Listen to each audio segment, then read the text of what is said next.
So you know how nine what like last class? You know how last class you just said it was you were just like teaching us how to like what everything was. So on our quiz, are we gonna have to solve this? Like, are we gonna have to do like So the format for chapters 9 and 10, I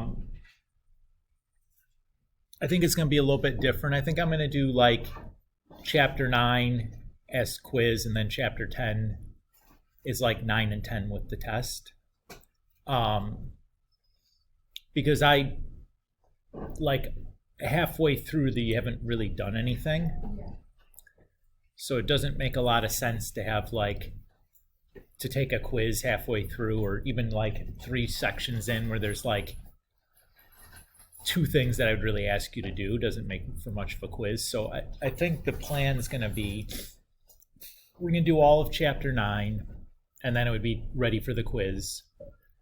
And then we'll do chapter 10, and we'll have ideas from chapter 9 still there because it's math, and like sometimes you can't escape what you did in the previous chapter from like leaking over into the next chapter kind of thing. And this chapters 9 and 10, I don't know why they even bothered to separate them, to be completely honest with you. So I think that's kind of the plan there. Does that make sense? So that's why I'm being kind of cagey about not putting because I'm still trying to sort that out. But at this point, that's kind of where I'm landing as I've looked and thought more about like what's here in chapter 9 to do. And there's not really, through the first 2 sections, like it's not stuff I would ask you to, I think is like, it's like foundational idea, like conceptual important, but not like demonstrate a skill important. You know what I mean? So it's just like bad quiz material. So that's kind of where I'm at. Does that feel okay? Okay. So we've been talking about the derivative here, right? And when I say derivative, you think what?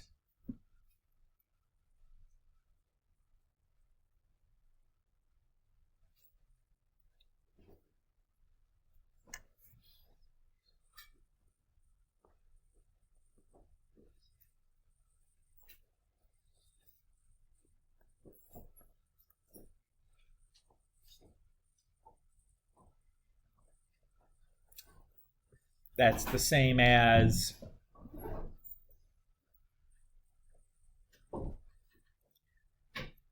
so you can think about it as the instantaneous rate of change of f at x equals a, and instantaneous rate of change is like slope, right? Basically. Or you could say the slope of the line tangent to f at x equals a. So when we talk about derivatives, that's kind of what, depending on the question, you may be better off thinking about it in one of these 3 different ways. Okay.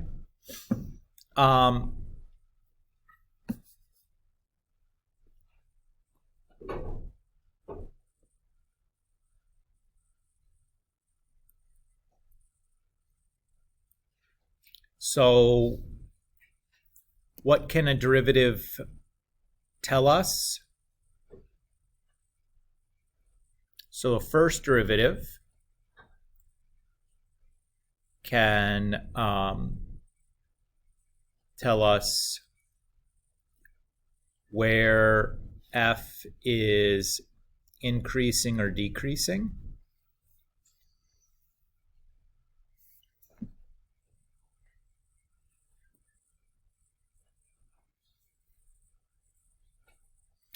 The first derivative can find the local extrema on an open interval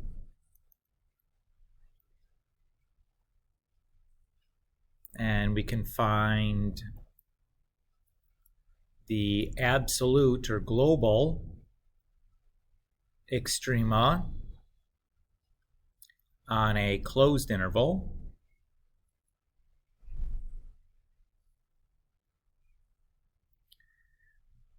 The second derivative can find, or I should say, can tell us where f is concave up or concave down. And it can tell us, or it can help us find inflection points. That's an inflection point is where the graph changes concavity.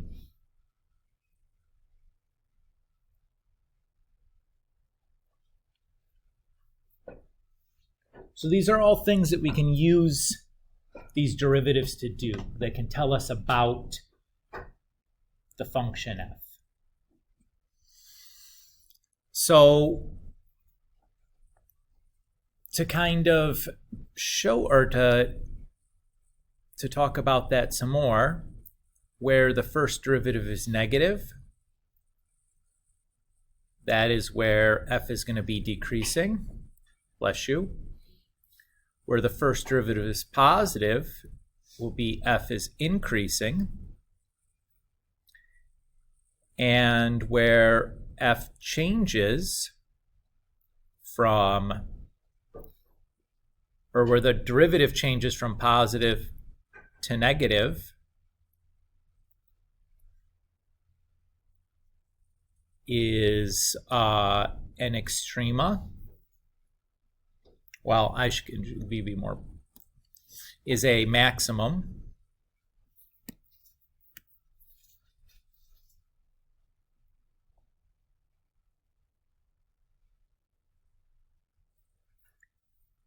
And if we're going from negative to positive, that's going to be a minimum.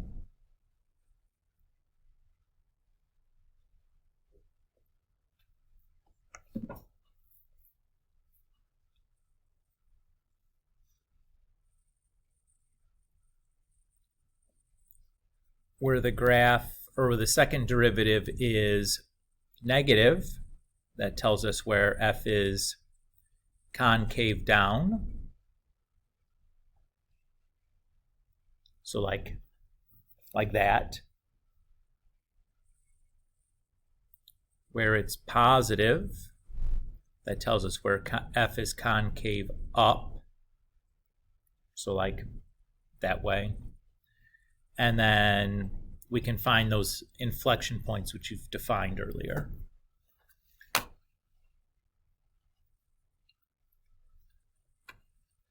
Okay. So let's take a look at some numeric examples kind of doing this.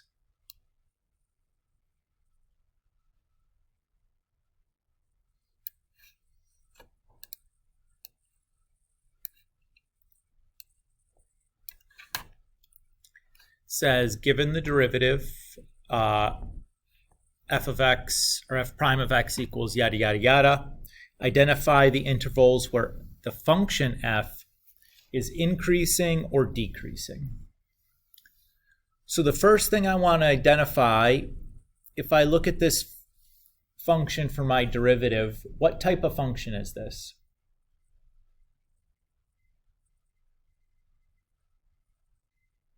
X squared minus x minus 12. We have a name for that kind of thing, right? Quadratic, very good. And quadratics are a special type of what broader category of function? Starts with a P. It's a type of polynomial, right? Everybody's, those words kind of jogging some memories. Important to me is to remember that the domain, right, or if I should say, for all polynomial functions, they're going to be continuous. Okay? Because what I'm interested in is I can't check every single value of x to see if the derivative is going to be increasing and decreasing. But if this thing is continuous, where like I can draw it all with one pencil, all I need to do is find out where it changes from positive to negative. And that'll be,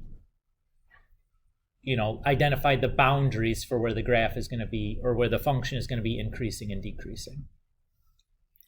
So if it was not continuous, I'd also have to worry about any possible discontinuities. But that's not the case. So I'm just going to take that derivative and set it equal to 0, because that's where the graph, or where the derivative can change from positive to negative, which is going to be the same as where the graph of f can change from increasing to decreasing.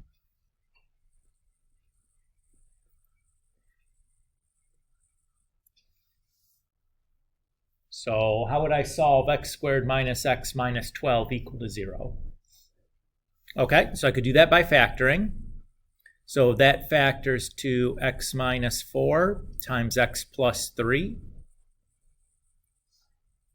So my solutions are 4 and negative 3. Feel good so far? What I'm going to do next is draw what's called a sign diagram. So I'm going to put those two solutions on my sign diagram, and then I'm going to pick a test value from each of the 3 intervals here. So I'll pick one test value that's less than negative 3, one test value between negative 3 and 4, and one test value that's bigger than 4. And then I'll compute the value of the derivative at each one of those test values.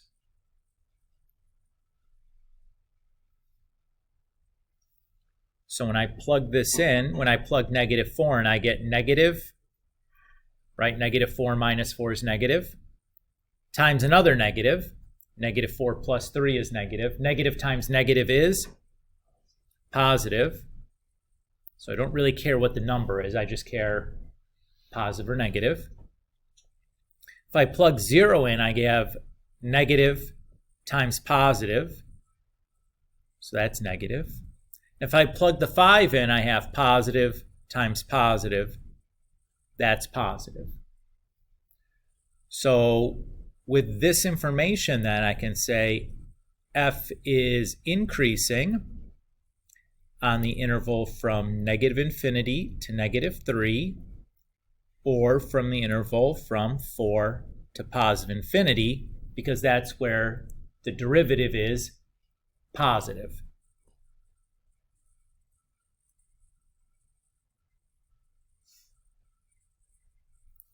Right?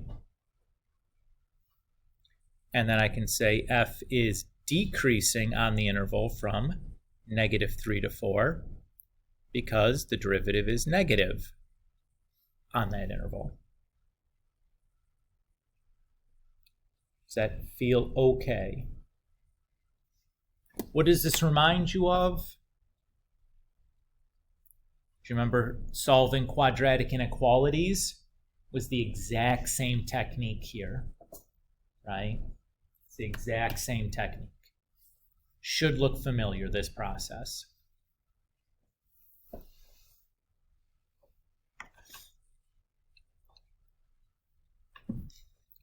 What is the other way you could do this?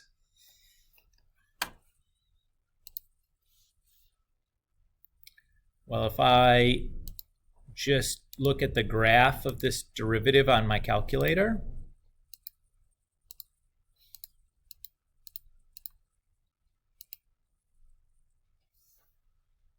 I can see that between negative 3 and positive 4, it's below the x-axis. So I know that the derivative is negative there. Less than negative 3, the graph is above the x-axis, so I know the derivative is positive there. And greater than 4, again, the graph is above the x-axis, so it's positive there. So again, rather than doing test values, you could look at the picture as well. but they're both accomplishing the same thing. I like starting with test values because you're familiar with that process already.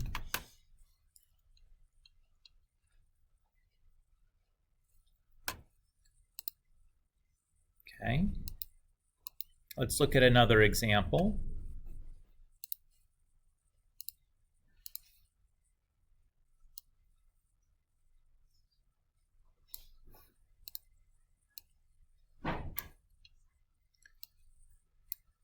It says the rate of change in a population is given by the function dp dt equals 4 over t plus 1, where p is the population in thousands and t is time in years for t greater than or equal to 0. Find the initial rate of population, or rate of change in the population. So when I hear rate of change, I know that I'm going to be using a derivative function. That's what dp dt means. That's the rate of change in population per time, or with respect to time, the t. So all I need to do is evaluate dp dt at some specific value of t. When I hear the word initial, what time is initial? 0.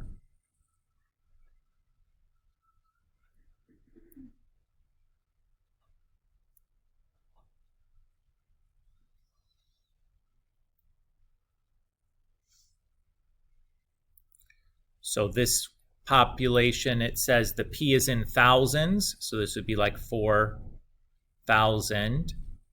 And t is in years, so it'd be per year. That's my initial rate of population change. Is everybody okay with that? Again, whenever you're asked for a rate, you know your unit should be per somethings, right?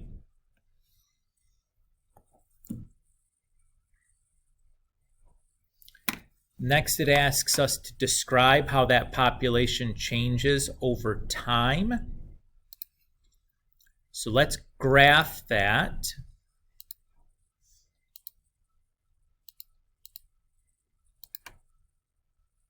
So 4 over t plus 1. Now I'm going to change my window here. So I know that t has to be greater than or equal to 0, so my x min I'm just going to change to 0.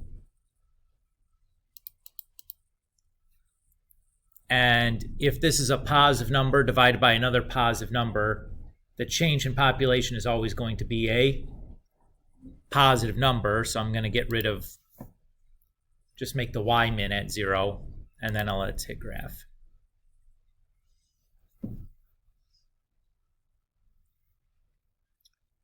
So if I look at this, this is describing the rate of population change over time, right? This graph. Part B asks us to describe how the population changes over time.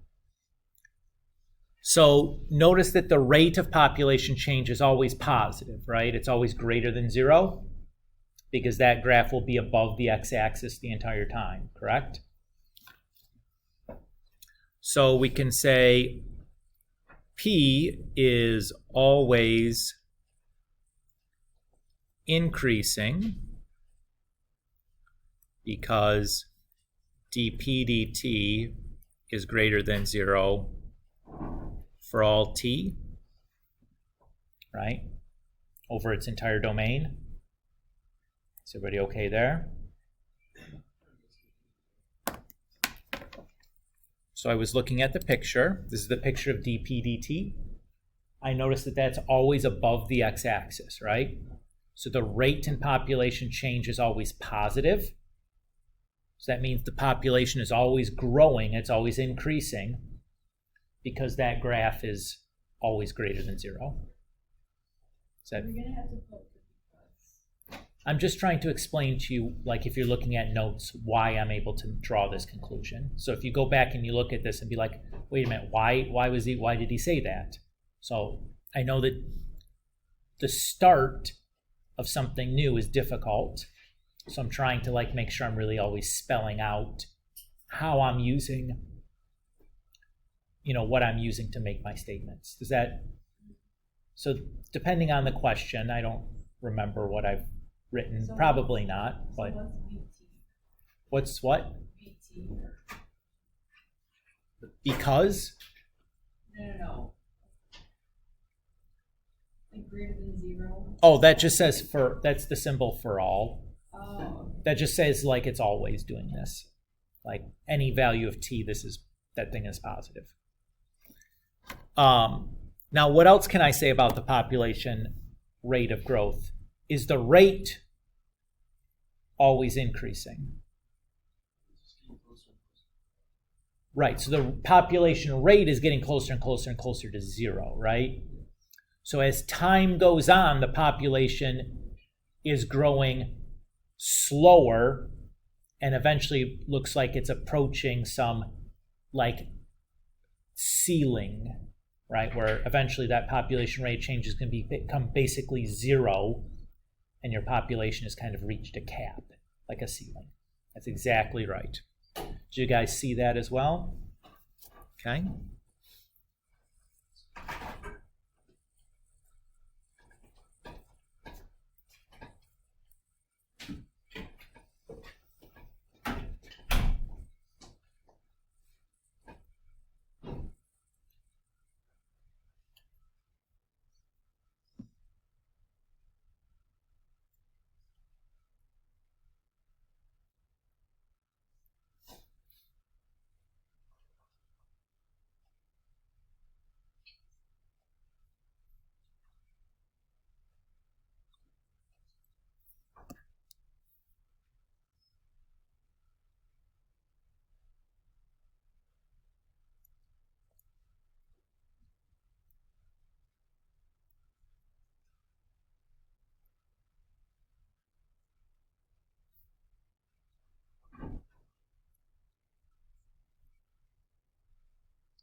Okay. Let's look at another.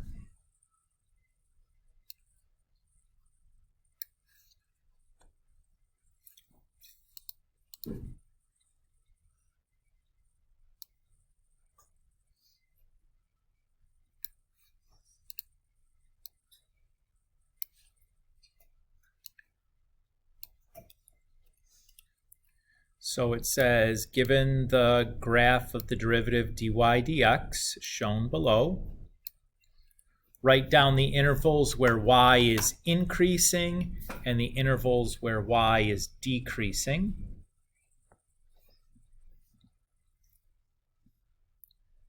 So increasing is where dy dx is greater than 0. And decreasing is where dy dx is less than 0. So my increasing segments are going to be those parts where we are above the x-axis. And my decreasing segments would be those parts that were below the x-axis. So we'd say y is increasing on the intervals from a to b, or from c to d, or from e to positive infinity.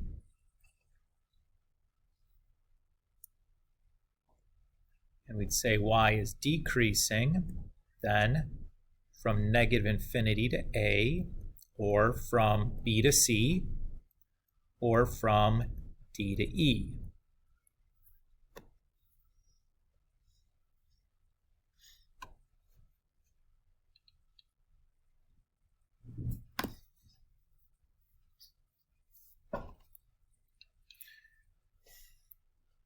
How's that sound? It's okay?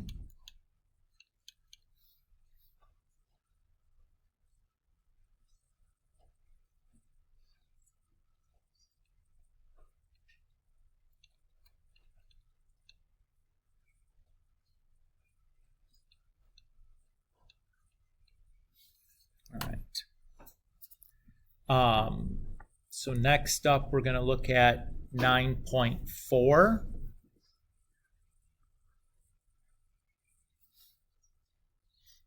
And here we're going to finally get some rules for how to compute a derivative. You're going to get one rule instead of the dozen or so that you could see in like a AP calculus course. We're just going to give you one rule. And this is it. It's called the power rule. And it says that if f of x is the function of the form a times x to the n, then the derivative of f is a times n times x to the n minus 1.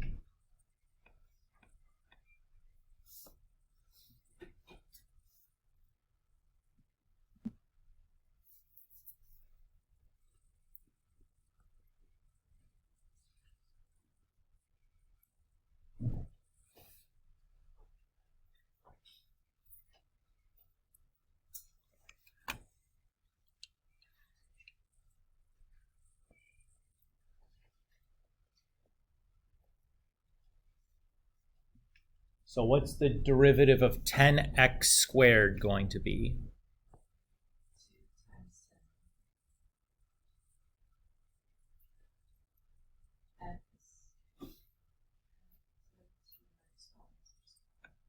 So 20x, right? Does everybody feel okay there?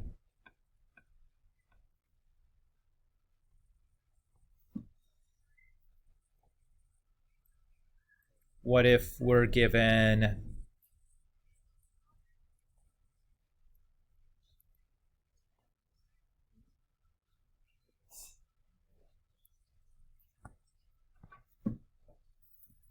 what about something like this? Well, the power rule can just be applied term by term. So I can do the derivative of this one, and then this one, and then this one, and then this one. So we just do them one at a time. So what's the derivative of 6x cubed?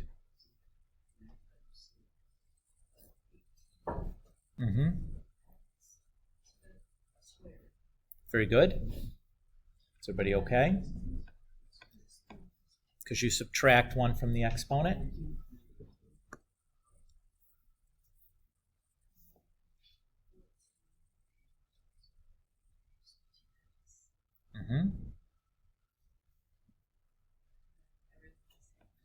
Not quite.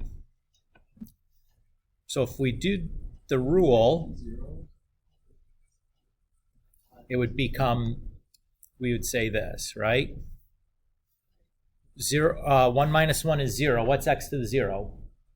1. So that whole thing just turns into 5, right? So you just take away the x. So you just lose the x is basically what happens. And then how are we going to do that to 2? It is going to be 0, right? Because remember, 2 is really x to the 0. And if you think about 2 as a function, that's a constant function, right? What's the rate of change on a constant function? 0. Does everybody feel okay on that one? So we can do these derivatives term by term. What if I had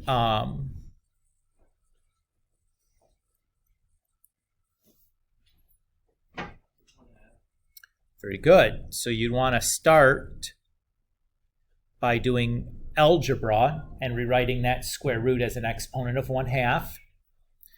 Then if we find the derivative, what do we get? 7/2 times, well,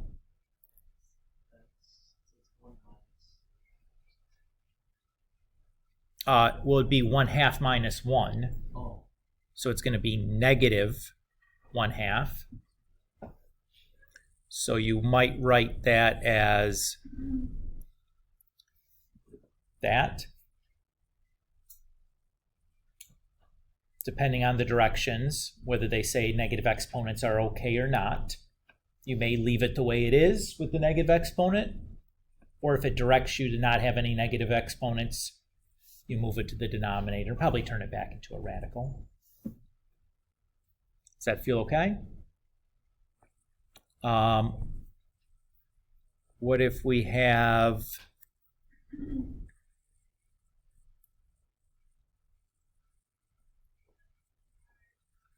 six over x squared?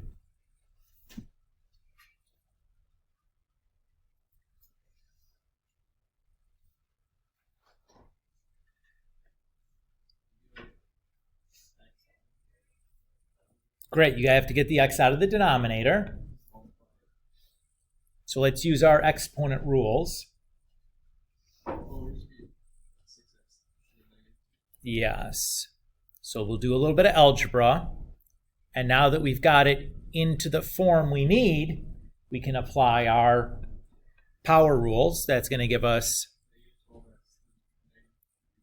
very good, negative 12x to the negative third, or just negative 12 over x cubed.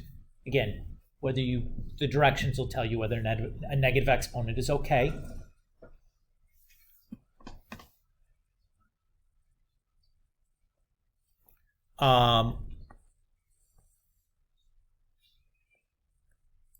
What if we have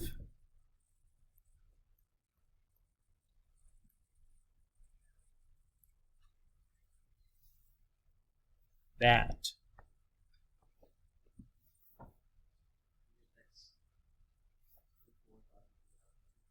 Well, we want to do something first. I would do this as my first step. And to write it as two separate fractions with a common denominator. Oops, I would hold on one second. I made a boo-boo. I need to make that a different number. Okay.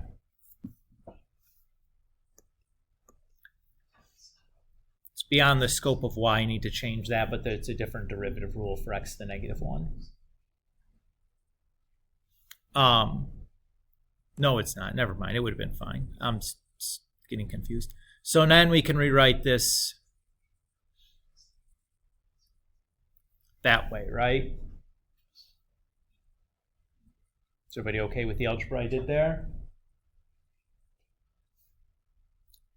Now I've gotten into a form where I can apply my power rule for for the derivative. So what's the derivative of 7x to the negative 5?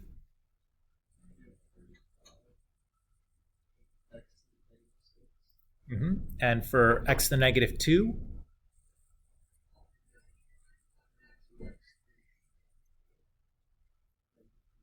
Yep, because you have to remember we subtract 1. And then if you didn't allow for a negative exponent, you could do that.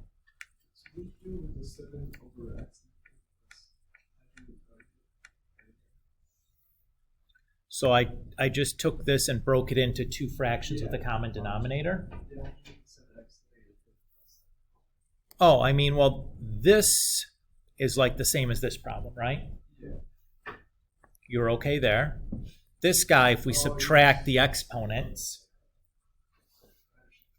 right? Or if you think about, you reduce it down to 1 over x squared, and then you do the same thing. Either way, does that feel okay? So I'm just kind of trying to grind through like some of the tricks that we might use to confuse you.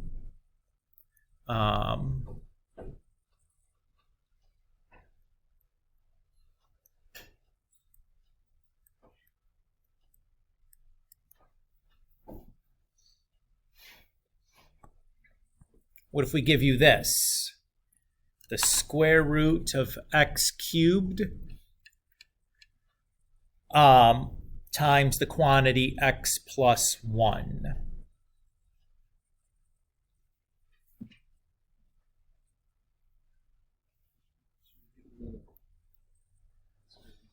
Good. How would I rewrite the square root of x cubed?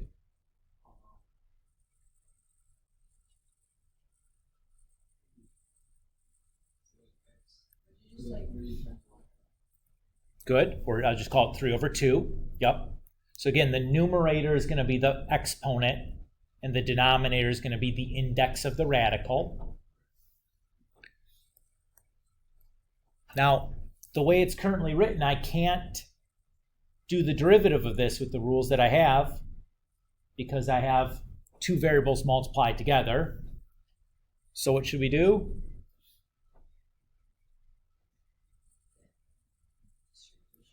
Yeah, let's just distribute that through.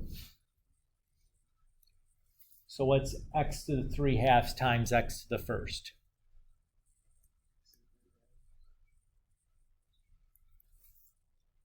Be 3/2 plus 1, which is 5/2. Does that feel okay? And now we're in a spot where now we can do the derivative, right?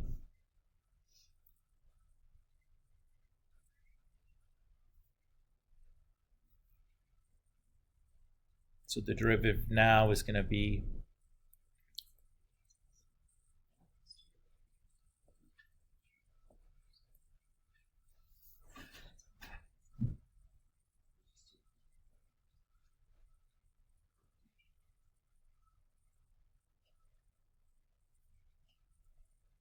Does that feel okay?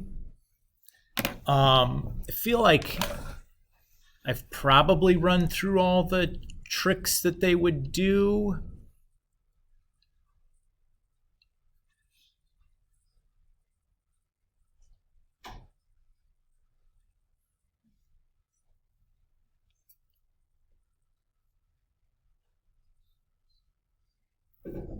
Okay. Let's do another exam. Oh, this is actually a homework problem. I'm going to grab this homework problem. We're just going to do this one.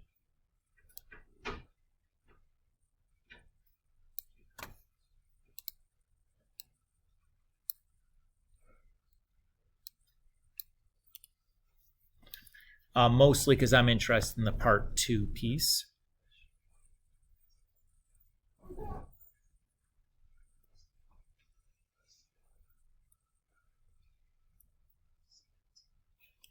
Okay, so part I says to find the derivative.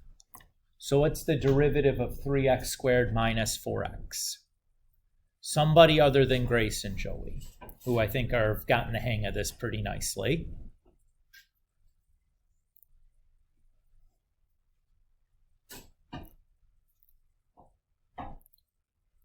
So again, you can do it term by term. So we'll start with just the derivative of 3x squared.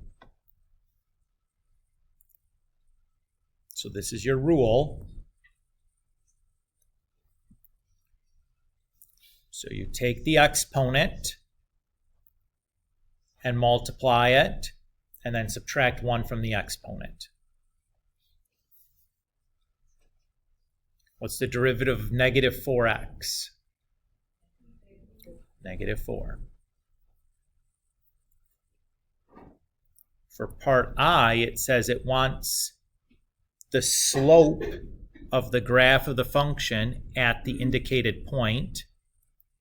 So dy dx when x is equal to 0.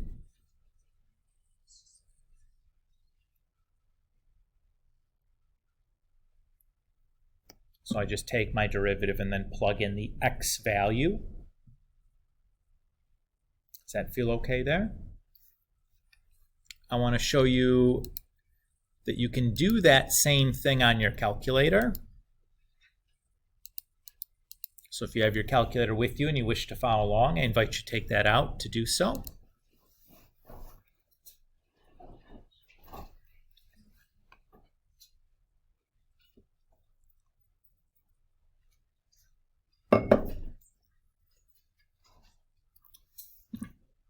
So if I press the math button and I scroll all the way down to the bottom, I'm looking for the command called nderive on my calculator. That's command 8. Math, nderive. So there's the derivative operation. So I just need to put a x at the bottom.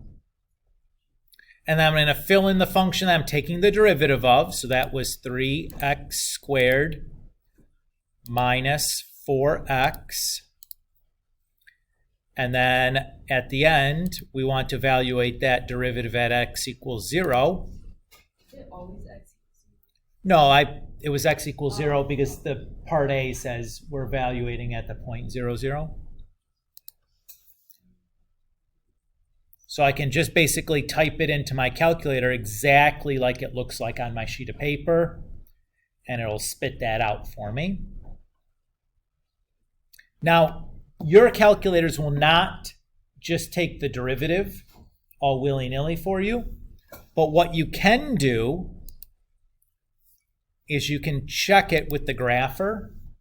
So like it won't tell you what the derivative is. You know, like it won't give you the 6x minus 4. But here's what we can do. So I'm going to type in my function into the y equals. And I'm going to turn that off because I don't want to actually graph that. What I'm going to do now, your calculator can graph the derivative. So to do that, I'm going to do that same math. I'm going to pick command 8, which was the nderive. So I'm going to do ddx, and then I'm going to do of y1.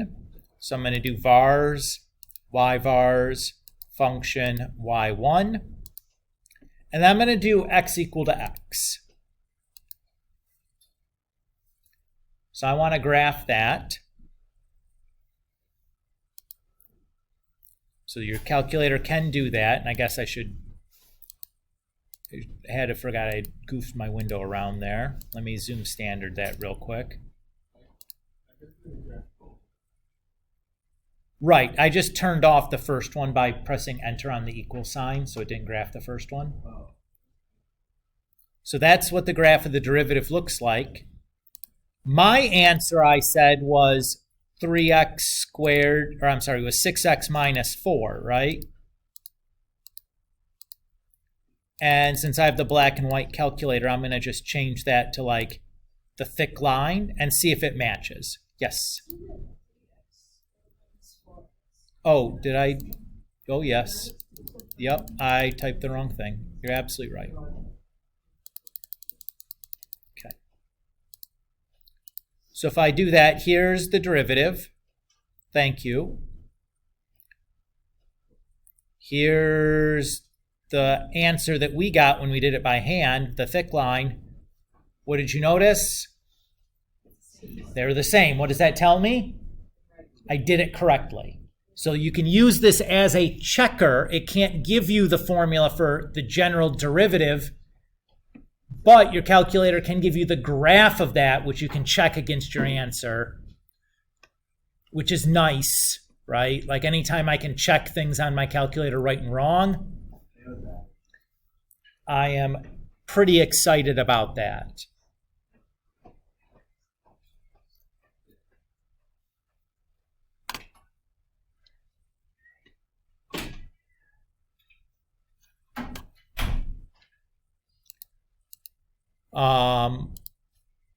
Let's do another example from the homework.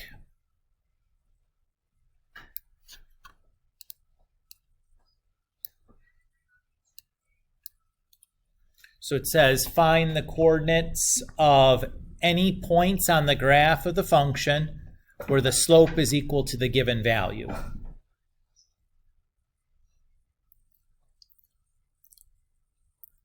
So when I see slope, what do I know I'm going to have to use?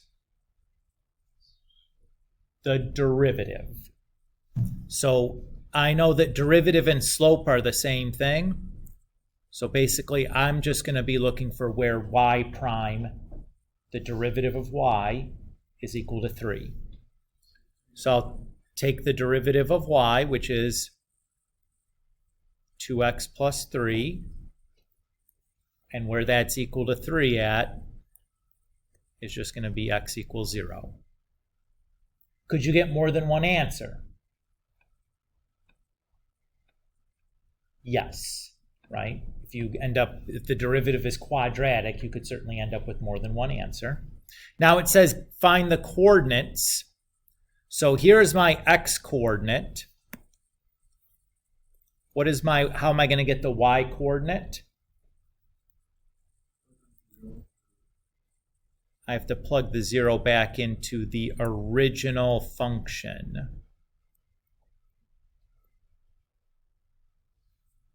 So the x is going to come from the derivative, but the y is going to come from the original. Does that feel okay? So what we've just found is that for the function y equals x squared plus 3x, at the point 0, 0, the function x squared plus 3x has slope equal to 3. Does that feel okay with what we did there? I'm just trying to grab some of these things from the homework to just practice on, because I think they're often pretty good ones. I like this one because it's real abstract. This reeks of a IB free response kind of question.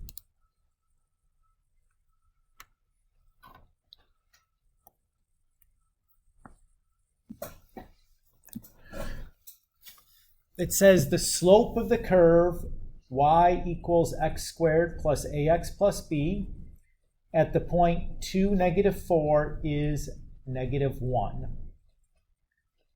Find the value of a and the value of b. So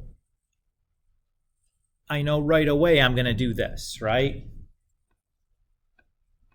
Because it says the slope is -1. The derivative of y is 2x plus a. And I know that I should probably have, let's write it this way.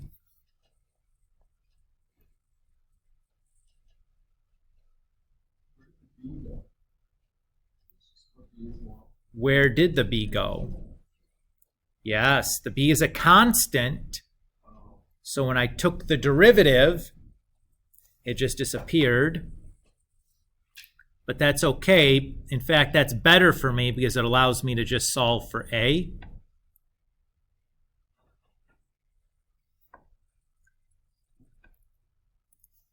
Now to get b, I'm going to go back to my original function with my new value for a plugged in. I know the point -4, 2 is on this function, so I can plug those in for x and y, and that allowed me to solve for b.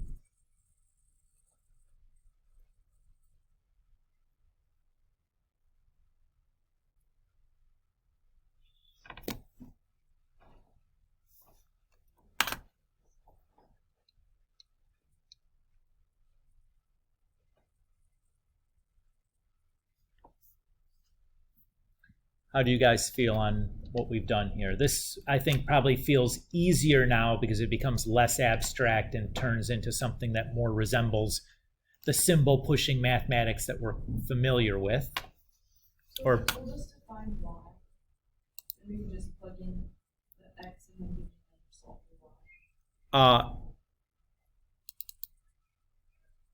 Well, it tells you that Or is it just it says this is like an XY, right?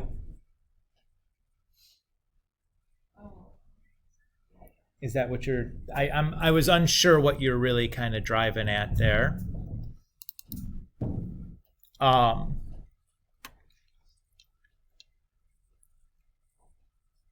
So on your quiz,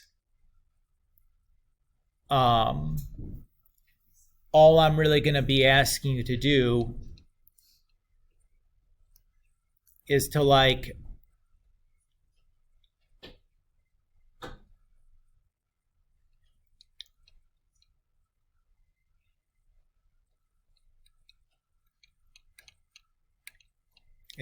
find derivatives and do stuff with them. So like one other type of question we should probably look at.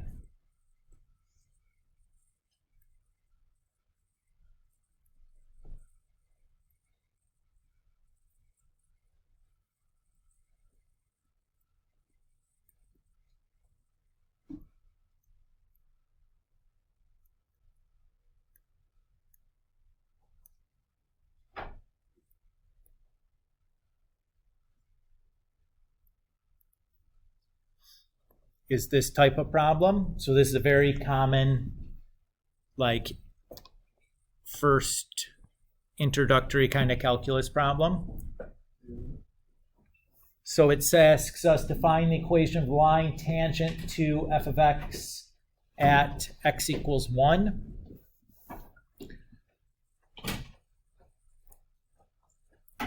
To write the equation of the line, I need two things, right? What two things do I need to write the equation of a line?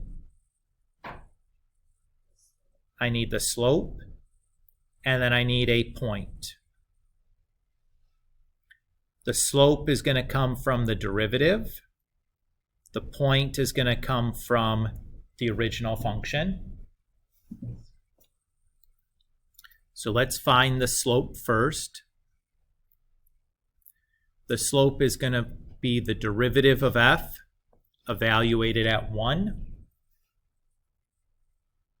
which is going to be 6 times 1 minus 6. Is everybody okay there? Which is 0. My point is going to be 1 comma something. So to find that y, I'm just going to do f of 1,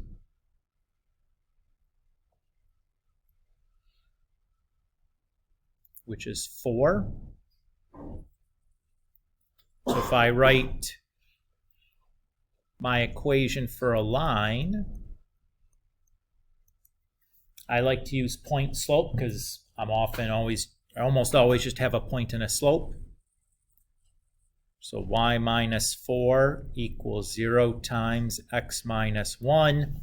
And then I can just rearrange things depending on the directions of how they wanted me to write my tangent line.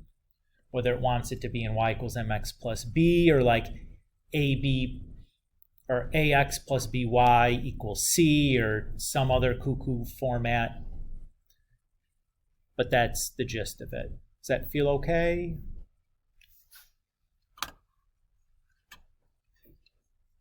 So I'll write up a little thing in here with a quiz description. Okay. Today's Tuesday. What day is today? We meet again Friday, right? Think we can do the quiz on Friday? I'm asking for your opinions, guys. Would it be better to do that or kick it all the way 10 days later? I think you're wrong, but okay. I said 10 days later.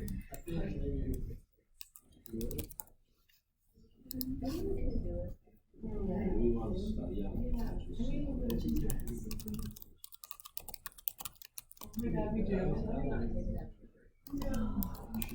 That's where I would be at.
Just give me like 3 minutes. Okay.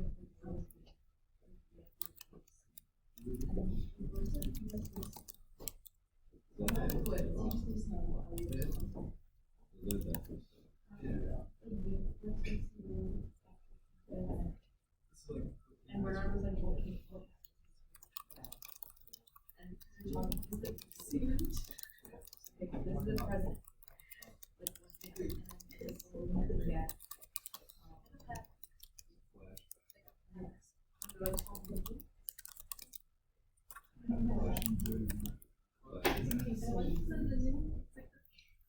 It's just like, Oh, that's right.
All right. I don't know if this makes any difference to you, but this is the quiz description.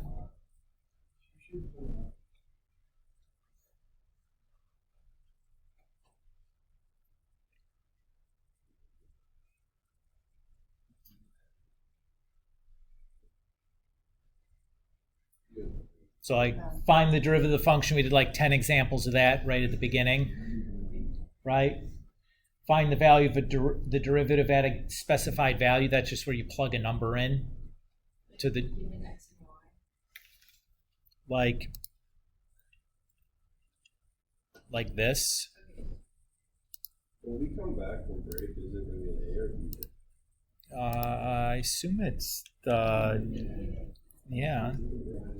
But that's, yeah, that's where I would be at. Explain the difference between f of 3 and f prime of 3.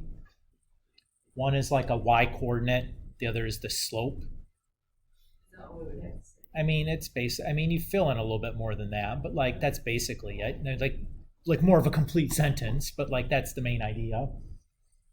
Find the equation line tangent to a curve at a specified x value. We did, that was the last example we just did in the notes.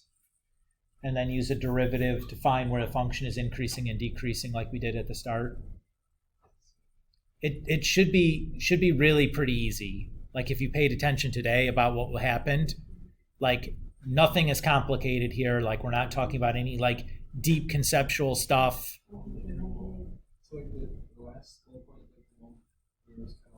Where we started, where we did the sign diagram. Yeah. That's like this problem. I'm sure you must say.